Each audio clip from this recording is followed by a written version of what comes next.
আজকে thread cutting অপারেশনের change gear ratio নিয়ে আলোচনা করব। এই থ্রেড কাটিং অপারেশন লেদ মেশিনে পারফর্ম করা একটা one of the most important অপারেশনের মধ্যে পড়ে।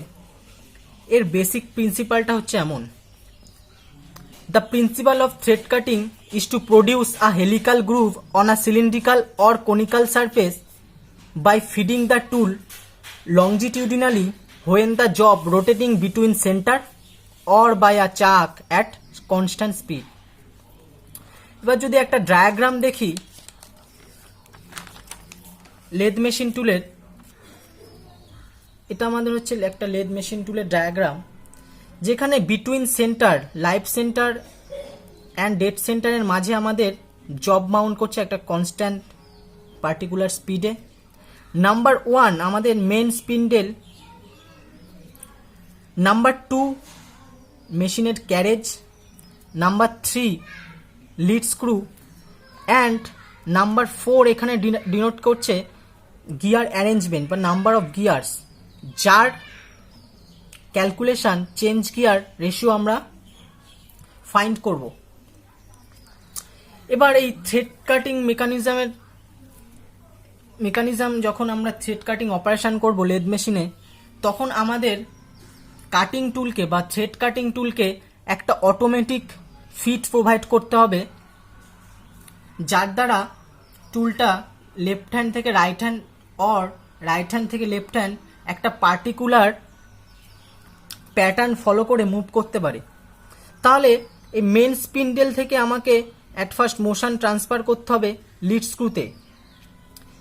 এবার লিড স্ক্রুর এই রোটেশনাল মোশন ভায়া ক্যারেজ এর মাধ্যমে আমাদের টুল পোস্টে যাবে এবং এই টুল পোস্টে মাউন্ট করছে আমাদের কাটিং টুল, যেটা কিনা এই রোটারি মোশনটাকে with the help of half nut engagement or এনগেজমেন্টের মাধ্যমে একটা পার্টিকুলার প্যাটার্ন ফলো করে কোনো সিলিন্ড্রিক্যাল এবং কনিক্যাল জবের ওপর থ্রেড প্রোফাইল ফর্ম করবে।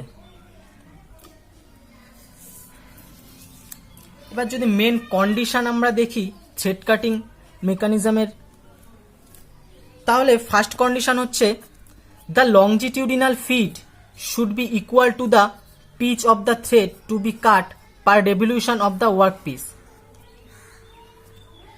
লংনিটিউডিনাল ফিডটা বা কাটিং টুলের লংনিটিউডিনাল ফিড রেট আমাদের রিকোয়ারমেন্ট পিচ, মানে যত পিচের থ্রেড কাটতে হবে সেই অনুযায়ী মুভমেন্ট করবে।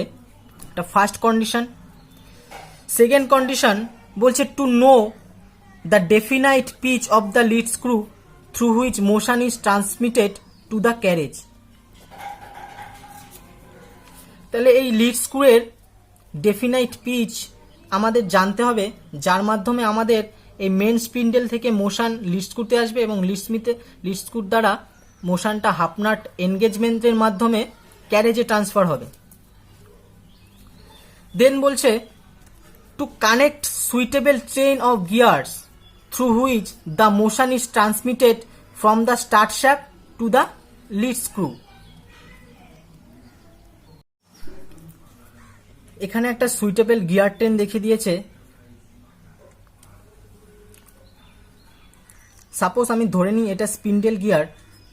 এই স্পিন্ডেল গিয়ার থেকে আমাকে মোশন ট্রান্সমিট করতে হবে লিড স্ক্রু গিয়ারে। এবার অ্যাট ফার্স্ট স্পিন্ডেল গিয়ার থেকে আমাদের with the help of tumbler gear অ্যারেঞ্জমেন্টের মাধ্যমে আমাদের স্টার্ট শ্যাফটে মোশনটা ফার্স্ট ট্রান্সফার হবে। এই টাম্বলার গিয়ার হচ্ছে 3টে গিয়ারমেন্ট অ্যারেঞ্জ করে একটা গিয়ার ইউনিট, যেটা কিনা ফরওয়ার্ড এবং রিভার্স পজিশানে রেখে আমাদের স্পিন্ডেলের মোশনটাকে লিড স্ক্রুতে ট্রান্সফার করে অটোমেটিক ফিট প্রোভাইডেড করার জন্য। দেন এই টাম্বলার গিয়ার স্টার্ট গিয়ারে মোশনটাকে প্রোভাইড করবে এবং একটা ইন্টারমিডিয়েট গিয়ার বা আইডলার গিয়ারের মাধ্যমে মোশনটা লিড স্ক্রুতে প্রোভাইড হবে। দেন আমাদের লিড স্ক্রু থেকে কাটিং টুলে লিড স্ক্রু থেকে ক্যারেজের মাধ্যমে মোশনটা কাটিং টুল আমাদের পাবে।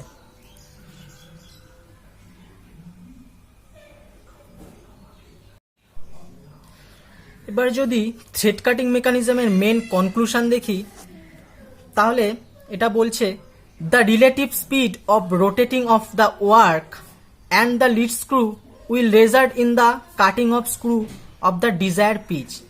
একটা ডিজায়ার পিচের থ্রেড আমাকে ওয়ার্ক পিসে ফর্ম করতে হবে, যে কোনো একটা পার্টিকুলার ওয়ার্ক পিসে। কিন্তু কিভাবে সেটা পাবো আমরা? রিলেটিভ স্পিড থাকতে হবে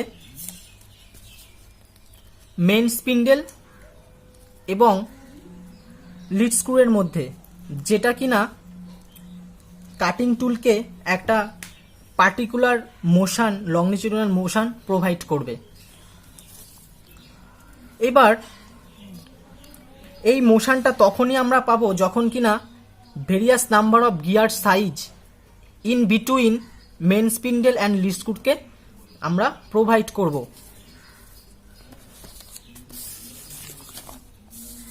এবার যদি আমরা ফর্মুলা দেখি, general formula for change gear calculation,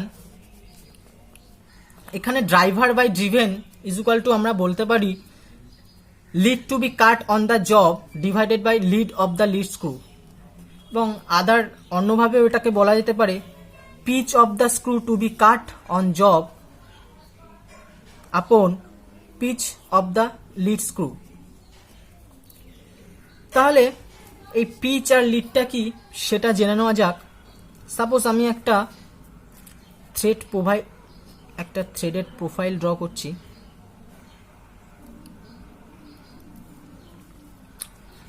এখানে পিচ বলছে it is the distance from a point on one thread to the corresponding point on the adjacent thread measured parallel to the Axis. একটা thread এর একটা point আমি নিলাম, তারই corresponding থ্রেডের একটা পয়েন্ট যদি আমি কল্পনা করি, এদের লিনিয়ার ডিস্টেন্সটাই হচ্ছে আমাদের পিচ।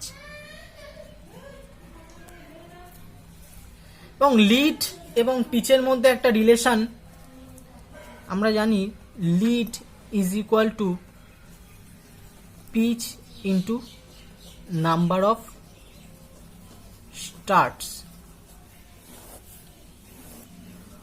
যখন সিঙ্গেল স্টার্ট থ্রেড হবে তখন নাম্বার অফ স্টার্ট 1, সেক্ষেত্রে পিচ এবং লিড আমাদের ইকুয়াল হয়ে যাবে। বাট এই লিডটা কি, যখন আমরা দুটো থ্রেডেড অ্যাসেম্বল পার্টস এর মধ্যে, সাপোজ আমি যদি ধরে নিই নাট অ্যান্ড বোল্ট, একটা নাটের মধ্যে একটা নির্দিষ্ট সাইজের নাট অ্যান্ড বোল্টকে যদি আমি চয়েস করি এবং বোল্টটাকে যদি আমি নাটের ভেতর একটা পার্টিকুলার স্টার্টিং পজিশন থেকে কমপ্লিট 1 রেভলিউশন করি, সো বোল্টটা একটা কমপ্লিট 1 রেভলিউশনের নাটের ভেতর যতটা মুভমেন্ট করবে সেটাই হচ্ছে আমাদের লিড। এবার একটা প্রবলেম দেখি। বলেছে we have to cut a 8 mm pitch thread on a job with a 4 mm lead screw.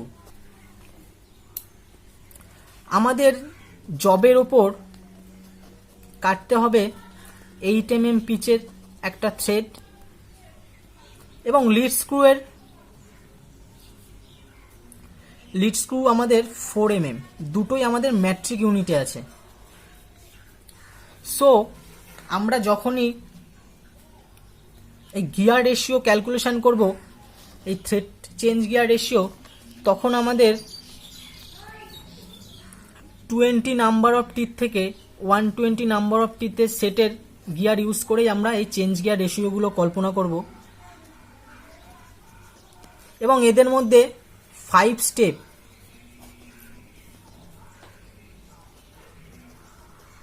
Increment করে করে গিয়ার টিপ ভ্যারি হবে। সাপোজ আমি 20 পর 25 নিতে পারবো, 30 নিতে পারবো, 35 নিতে পারবো, এইভাবে 120 পর্যন্ত গিয়ার টিথ আর গিয়ার সাইজ ব্যবহার করে গিয়ার চেঞ্জ গিয়ার ট্রেন বের করতে পারবো। এবং সেখানে 127 নাম্বার টিথের একটা গিয়ার থাকে যেটা ট্রান্সলেটিং গিয়ার বলে।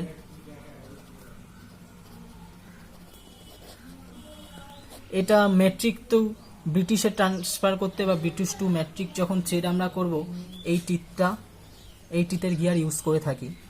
এবার এই প্রবলেমটা যদি আমরা ফোকাস করি, এখান থেকে বলতে পারবো driver by driven previous formula থেকে lead to be cut on the job, এখানে জবের লিড বা pitch of the screw to be cut on job 8 mm আছে এবং লিড স্ক্রুয়ের পিচ আমাদের আছে 4 mm। তাহলে 8 and 4 পেলাম, কিন্তু আমরা তো 8 আর 4 এর গিয়ার ইউজ করতে পারবো না। তার জন্য যদি আমরা নিউমিনেটর অ্যান্ড ডিনোমিনেটরে 10 মাল্টিপল করে দিই তাহলে আমাদের দাঁড়ায় 80/40, অর্থাৎ ড্রাইভার স্টার্ট শ্যাফটে আমাদের 80 টিথের গিয়ার এবং ড্রিভেন লিড স্ক্রুর সাথে যেই গিয়ারটা অ্যাটাচ করতে হবে তার number of teeth 40 teeth. So এখানে আমি 3টে গিয়ার দেখিয়েছি, এটা হচ্ছে 80, এটা 40 টিথের। এবার এখান থেকে একটা বোঝার বিষয় হচ্ছে 8 মিলিমিটার পিচ জবের উপর আমাকে ফর্ম করতে হবে। সাপোজ আমি যদি এটা জব ধরে নিই একটা,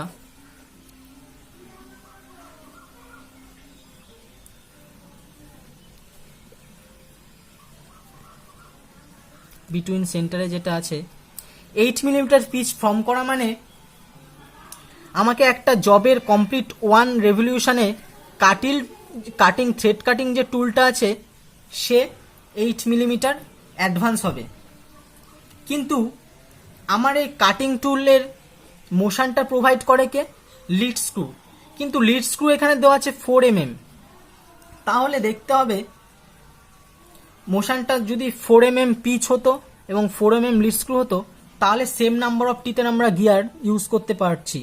কিন্তু যখন 8 mm পিচ বলেছে কিন্তু লিড স্ক্রুর পিচ 4 mm, তাহলে আমাদের নিশ্চয়ই কোনো গিয়ার বা নাম্বার অফ টিথের গিয়ারের ভ্যারিয়েশন করতে হবে।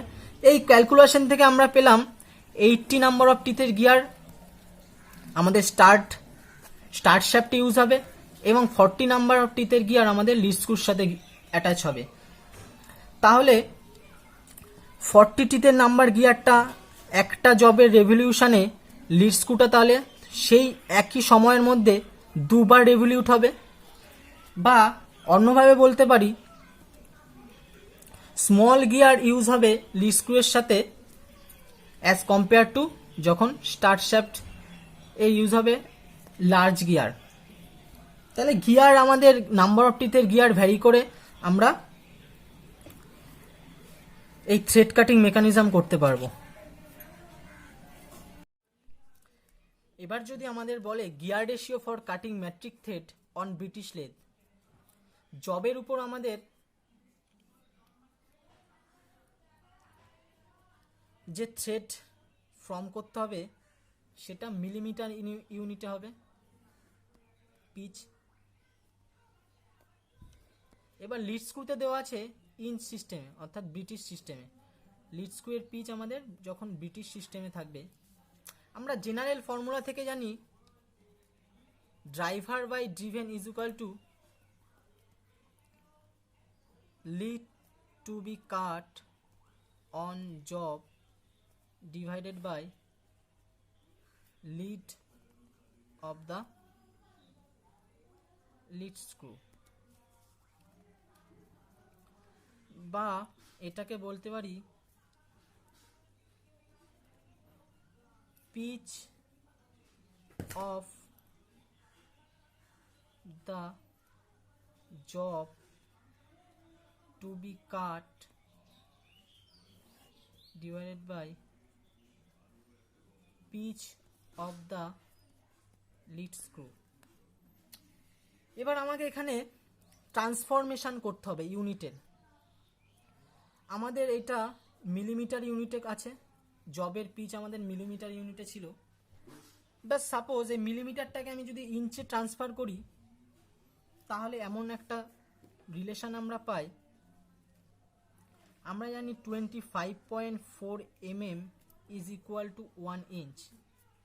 or 1 mm is equal to 1 by 25.4 inch, और এটাকে লিখতে পারি পয়েন্ট তুলে দিয়ে 10 by 254 inch, और এটাকে লেখা যায় 5 by 127 inch। যখন ম্যাট্রিক থ্রেড আমাকে ফর্ম করতে হবে ব্রিটিশ লেথ মেশিন ইউজ করে, তখন 5 by 127 আমাদের একটা ফ্যাক্টর হিসাবে মাল্টিপল করতে হবে। বাট এখন তাহলে ড্রাইভার বাই ড্রিভেন গিয়ার রেশিওটা এমন পাবো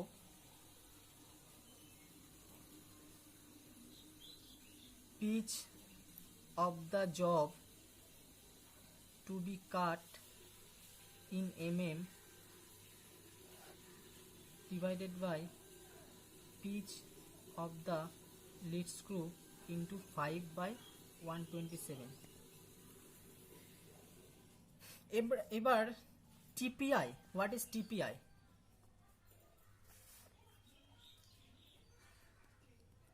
TPI means thread per inch. 1 ইঞ্চে কতগুলো আমাদের থ্রেড আছে, এটাকে যদি ইঞ্চ সিস্টেমে, যদি pitch of the lead screw inch সিস্টেমে কল্পনা করি, তাহলে পিচের জায়গায় আমরা ট্রান্সফার করতে পারি pitch is equal to 1 by TPI। তখন এই ড্রাইভার বাই ড্রিভেন রেশিওটা আমরা বলতে পারবো pitch of the job to be cut in mm into 5 divided by 1 by TPI into 127। এই TPIটা উপরে গিয়ে মেন ফর্মুলাটা আমাদের দাঁড়াবে pitch of the job to be cut in mm into TPI। TPIটা কার? TPI of lead screw into 5 by 127, or driver by driven. যদি আমি সিম্বলাইজ করে লিখি এই ফর্মুলাটাকে, আমি ধরে নিলাম pitch of the job to be cut in millimetre আমি পি দ্বারা ডিনোট করি, এবং TPI মেশিনের TPI যদি n দ্বারা ডিনোট করি, TPI is equal to n, আর পিচ অফ দ্য জব যদি p হয় তাহলে 5 PN ডিভাইডেড বাই 127, এটাকে আমরা লিখতে পারি। একটা প্রবলেম দেওয়া আছে, বলছে it is required to cut a screw having 7 mm pitch on a lathe having lead screw 4 thread per inch, calculate the gears. Change gear আমাদের বের করতে হবে। আমাদের গিভেন ডেটা কি? Given data pitch 7 mm and lead screw pitch 4 TPI। Previous formula থেকে আমরা দেখেছি driver by driven ফর্মুলাইজ করে আমরা লিখেছিলাম 5 PN বাই 127, যেখানে P হচ্ছে আমার পিচ, যেটা জবে ফর্ম করতে হবে, এবং লিড স্ক্রুর TPI n। এবার যদি এই ফর্মুলাতে আমরা পুট করি তাহলে হবে driver by driven is equal to 5 into P7 আর n 4 ডিভাইডেড বাই 127। এখান থেকে মাল্টিপল করলে 27, 140 ডিভাইডেড বাই 127। এবার আমরা দেখতে পাচ্ছি 127 তো আমাদের ট্রান্সলেটিং গিয়ার হিসাবে আমরা ইউজ করতে পারি, বাট 140 নাম্বার টিতের গিয়ার আমরা ইউজ করতে পারি না। আমরা 20 থেকে 120 উইথ 5 স্টেপ ইনক্রিমেন্টে গিয়ারগুলোই এই চেঞ্জ গিয়ার রেশিও হিসাবে কল্পনা বা ইউজ করি, তাহলে আমরা 140টাকে এমনভাবে অ্যারেঞ্জমেন্ট করব বা ভেঙে নেওয়ার চেষ্টা করব যাতে আমরা 20 থেকে 120টিতে গিয়ার ফরমেশন করতে পারি। আমি সাপোজ এটা লিখছি 70/2/127 or 70/127কে একটা পার্টিকুলার পজিশনে রাখলাম, বা 2 আছে আমাদের নিউমিনেটারে। যদি আমি সবচেয়ে স্মলেস্ট গিয়ার দিয়ে নিউমিনেটার আর ডিনোমিনেটারে মাল্টিপল করে দিই, তাহলে আমরা দুটো ড্রাইভার এবং দুটো ড্রিভেন পাবো। 70/127 ইন্টু 20 ইন্টু 40/20। তাহলে এখানে 70 এবং 40টিতে গিয়ার স্টার্ট শ্যাফটে ইউজ হবে,